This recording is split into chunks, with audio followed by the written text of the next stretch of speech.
ओम शांति। 17 तारीख की वाणी है। बाबा कहते, बच्चे, भक्ति मार्ग की कथाएं सुनाकर लोगों को खुश करना ऐसा नहीं होना चाहिए। उसकी जगह बाबा द्वारा सुनाई गई रूहानी बातें सबको सुनाओ। मीठे बच्चे, तुम्हें भक्ति की रोचक बातों के बजाय रूहानी बातें सबको सुनानी है। रावण राज्य से मुक्त करने की सेवा करनी है। प्रश्न है, सेवा में सफलता प्राप्त करने के लिए मुख्य कौन सा गुण चाहिए? निरअहंकारिता का गुण महावीर के लिए भी दिखाते हैं। जहाँ भी सत्संग होता था वहाँ जूतियों में जाकर बैठता था, क्योंकि उसमें देह अभिमान नहीं था, परंतु इसमें बहादुरी चाहिए। तुम कोई भी ड्रेस पहनकर उन सत्संगों में जाकर सुन सकते हो। गुप्त वेश में जाकर उनकी सेवा करनी चाहिए। गीत बजा है, ओम नमो शिवाय। ओम शांति। यह हुई महिमा ऊंचे ते ऊंचे भगवान की। ईश्वर कहो, परम पिता परमात्मा कहो। सिर्फ ईश्वर व भगवान कहने से पिता नहीं समझा जाता है, इसीलिए परम पिता परमात्मा कहना चाहिए। वह रचयिता है इस मनुष्य सृष्टि का। अब ऊंचे ते ऊंचा बाप क्या आकर करते हैं? कहते हैं कि पतित मनुष्य मुझे बुलाते हैं कि आकर हमको पावन बनाओ। पावन माना पवित्र, पतित पावन भगवान को ही कहा जाता है। बरोबर वह आता है ज़रूर। भक्ति मार्ग में भगवान को याद करते हैं तो वह आता भी ज़रूर है, परंतु वह आएगा तब जब भक्तों को भक्ति का फल देना होगा। फल देना अर्थात वर्षा देना उसके लिए बहुत सहज है। 1 सेकंड में जीवन मुक्ति दे सकते हैं। कहते भी हैं कि जनक को सेकंड में जीवन मुक्ति मिली। नाम एक का ही गाया हुआ है। सेकंड में जीवन मुक्ति अर्थात सुख शांति मिली। मनुष्य कहते भी हैं कि शांति, सुख और बड़ी आयु चाहिए। छोटेपन में कोई मरता है तो कहते हैं अकाले मृत्यु आ गई, पूरी आयु नहीं बिताई। अब बाप जो कुछ करके गए हैं उनका ही गायन है। सेकंड में जीवन मुक्ति तो ज़रूर, पहले जीवन बंध में होगा। जीवन बंध कलयुग के अंत और जीवन मुक्त सतयुग के आदि को कहा जाता है। कहते हैं जनक मिसल घर गृहस्थ में रहकर जीवन मुक्ति को पाएं। बाबा समझाते हैं अक्षर ही 2 हैं, राजयोग और ज्ञान। भारत का प्राचीन राजयोग तो मशहूर है। प्राचीन माना पहले पहले, लेकिन कब, यह मनुष्य नहीं जानते, क्योंकि कल्प की आयु लाखों वर्ष कह देते हैं। भारत का प्राचीन ज्ञान और योग तो सब चाहते हैं, जिससे भारत स्वर्ग बनता है। अब तो भारत बहुत दुखी है। पहले सूर्यवंशी राज्य था, अब नहीं है। फिर उनको याद करते हैं कि वह राजयोग और ज्ञान किसने दिया था। यह नहीं जानते, नहीं तो बाप से वर्षा लेने में बच्चों को कोई भी तकलीफ नहीं। बाप का बने तो वर्षे के लायक बने। फिर भी माता पिता टीचर की शिक्षा मिलती होती है। मुक्ति का भी वर्षा चाहिए, इसीलिए गुरु करते हैं। परंतु जीवन मुक्ति तो कभी कोई दे नहीं सकता। जब जीवन बंध का अंत हो, जीवन मुक्ति की आदि हो, तभी फिर जीवन मुक्ति देने वाले आए। मनुष्यों ने सिर्फ सुना है कि सेकंड में जीवन मुक्ति अथवा सेकंड में रावण राज्य से रामराज पतित से पावन, परंतु कैसे सो नहीं जानते।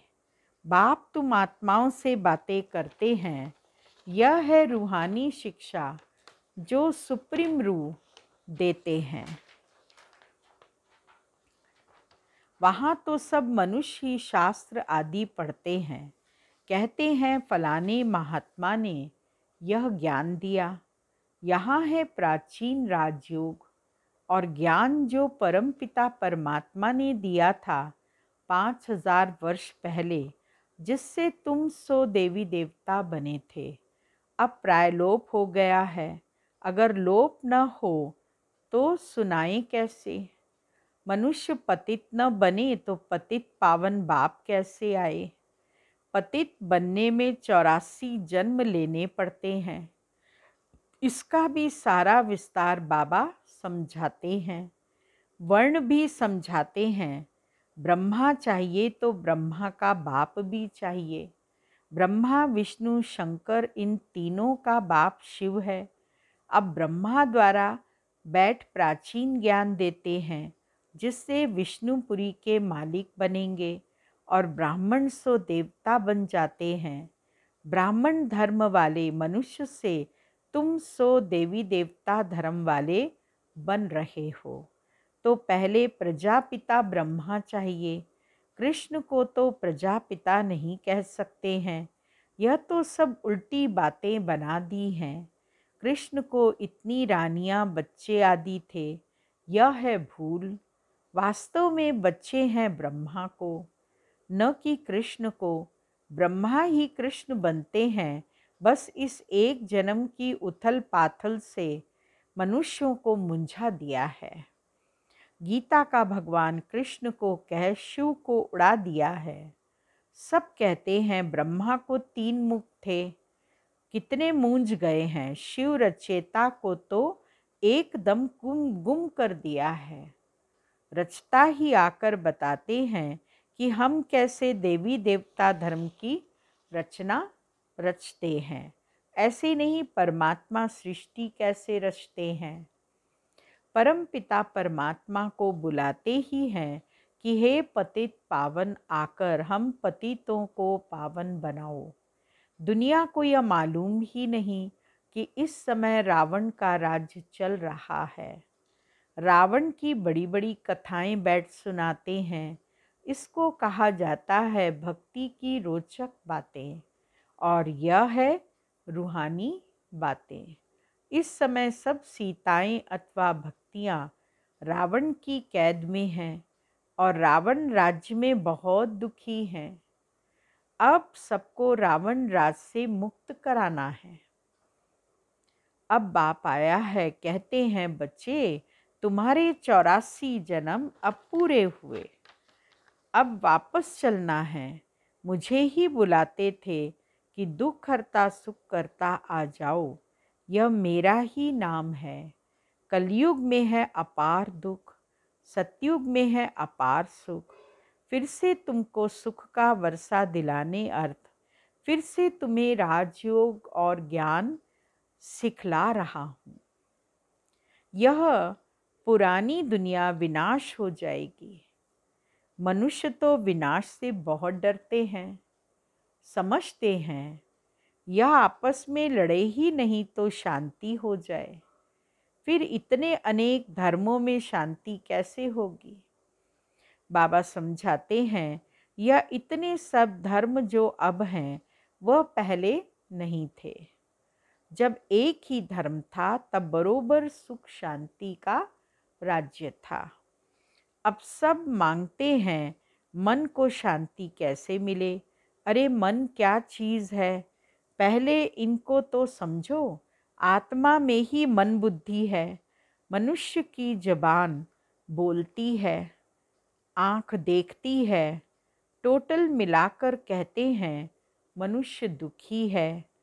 किसको भी समझाना बड़ा सहज है कि बाप को याद करो और वर्षे को याद करो। फिर झाड़ और ड्रामा की समझानी भी देनी पड़े। जिसके लिए ये चित्र बने हुए हैं सिर्फ मनमना भाव कहने के लिए तो चित्र की दरकार नहीं, चित्रों पर समझाने में घंटा लग जाता है। प्राचीन राजयोग भगवान ने सिखलाया और राजाई मिल गई। फिर कोई मनुष्य थोड़ी राजयोग सिखलाएगा। बाप और वर्षे को याद करो तो ठीक है, परंतु ये डिटेल जब तक किसको समझाए नहीं तब तक बुद्धि नहीं खुलेगी। सृष्टि चक्र को समझ नहीं सकेंगे। जब कोई ड्रामा देखकर आते हैं तो वह बुद्धि में आदि से अंत तक घूमता रहता है। कहने में तो सिर्फ इतना ही आएगा कि हम ड्रामा को देखकर आए हैं। तुम भी कहते हो हम इस ड्रामा को जानते हैं, परंतु डिटेल तो बहुत है। बाप से सुख शांति का वर्षा मिलता है। फिर बुद्धि में चक्र भी है। 84 का चक्र जरूर घड़ी घड़ी याद करना है। यह ज्ञान ब्राह्मणों को ही मिलता है, जो फिर देवता बनते हैं। ब्रह्मा सो विष्णु, फिर विष्णु सो ब्रह्मा। तुम जो देवी देवता थे, पुनर्जन्म लेते लेते फिर आकर ब्राह्मण बने। हद का बाप तो सिर्फ उत्पत्ति पालना करते हैं, विनाश तो नहीं करेंगे। विनाश अर्थात सारी पतित दुनिया ही न रहे, सारे रावण राज्य का ही विनाश होना है। नहीं तो रामराज्य कैसे हो? वहाँ सभी रावण को जलाते नहीं। भक्ति मार्ग की कोई भी बात ज्ञान मार्ग में होती नहीं। तुम सतयुग त्रेता में प्रारब्ध भोगते हो, वह है ज्ञान की प्रारब्ध। इनको कहेंगे भक्ति की प्रारब्ध। अल्पकाल क्षणभंगुर सुख। पहले भक्ति अव्यभिचारी थी, फिर व्यभिचारी होते होते बिल्कुल ही दुखी बन जाते हैं। सद्गति दाता एक बाप है, यह तो समझाना है कि बाप और वर्षे को याद करो। याद किया और स्वर्ग की बादशाही मिली। फिर नरक में कैसे आए, यह सब बातें बैठ समझाई जाती हैं। अब तुम्हारे सारे सृष्टि चक्र के आदि मध्यंत का पता पड़ गया है, तो इस समय तुम त्रिकालदर्शी बन रहे हो। उनको तुम कहेंगे कि देवताएं भी त्रिकालदर्शी नहीं थे, तो कहेंगे तब कौन थे? त्रिकालदर्शी नहीं थे तो कौन थे? क्योंकि संगम युगी ब्राह्मणों को तो कोई जानते ही नहीं। दिखाते हैं जहाँ भी सत्संग होता था तो हनुमान जाकर जूतियों में बैठ जाता था। अब यह बात महावीर के लिए क्यों कही है? क्योंकि तुम बच्चों में कोई दे अभिमान तो है नहीं। समझो सत्संग में कोई ऐसी बात निकल पड़े तो तुम कह सकते हो प्राचीन सहज राजयोग और ज्ञान से सेकंड में जीवन मुक्ति लेना है तो फलाने के पास जाओ। समझाने वाला तो बहुत बहादुर निरअहंकारी चाहिए, जरा भी दे अभिमान न हो, कहाँ भी जाकर बैठे। टाइम मिल जाए तो बोलना चाहिए। मजबूत होगा तो भाषण आदि करेगा कि गृहस्थ व्यवहार में रहते कैसे सेकंड में जीवन मुक्ति मिल सकती है। परमपिता परमात्मा के सिवाय तो कोई दे न सके। यह महावीर ही समझा सकते हैं, सुनने लिए मना नहीं है। गृहस्थ व्यवहार में रहते तुम बच्चे बहुत सर्विस कर सकते हो।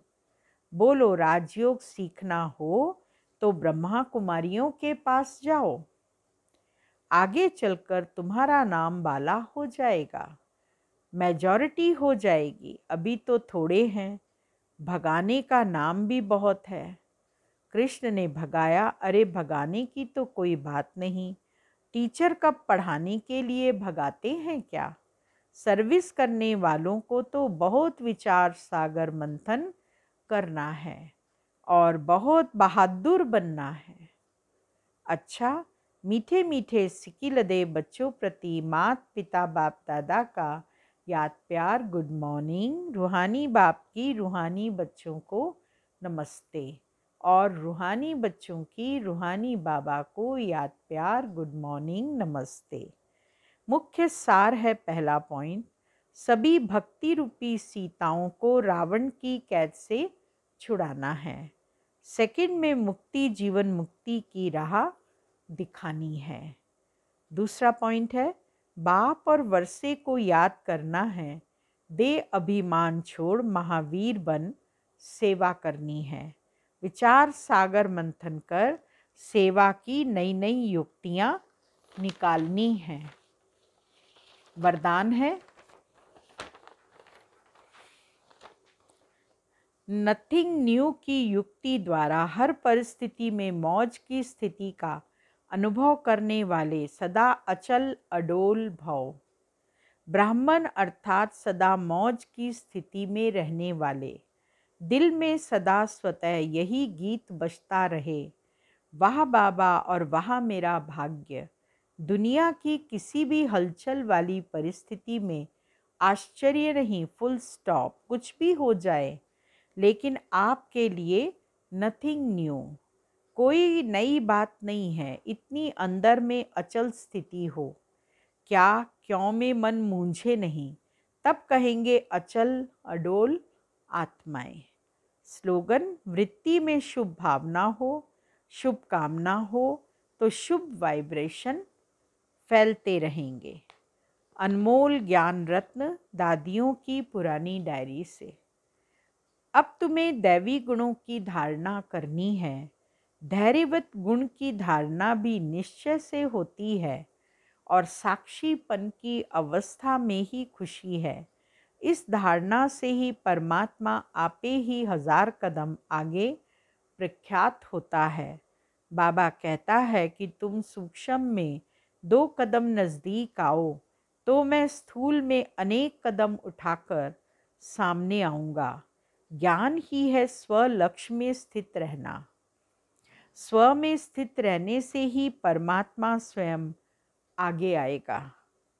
ज्ञान बाबा के यह महावाक्य याद कर दो, जितना दैवी गुणों की धारणा करेंगे उतना ही एक दो को सुख देने के निमित्त बनेंगे। आज देना कल मिलना, आज सर्वेंट बन देंगे तो कल मालिक बन राज्य करेंगे। अभी तो वर्ल्ड सर्वेंट होना। हरेक स्व स्वरूप में स्थित हो, अपने रथ को चलाते चलो। जैसे कि इस रथ को मैं बिठाती हूँ, मैं खिलाती हूँ, मैं सुलाती हूँ, मैं मुख से बात कराती हूँ। अगर मैं मुख से किसको दुख देती हूँ तो जैसे अपने ही स्वस्वरूप की इंसल्ट करती हूँ। तो फिर स्व संपूर्ण आत्मा कहती है कि मैं जीव आत्मा, तेरे पर अफसोस है। ऐसे इंसान अथवा वाणी में मैं शुद्ध आत्मा प्रवेश नहीं हूँ। स्वशुद्ध आत्मा जिस जगह है उस जगह पर अफसोस नहीं है, क्योंकि वह कभी भी किसको दुख नहीं दे सकता है। स्वशुद्ध आत्मा तो सुख स्वरूप है और ऐसा स्वनिश्चय बुद्धि तो सदैव सुख पहुंचाता है।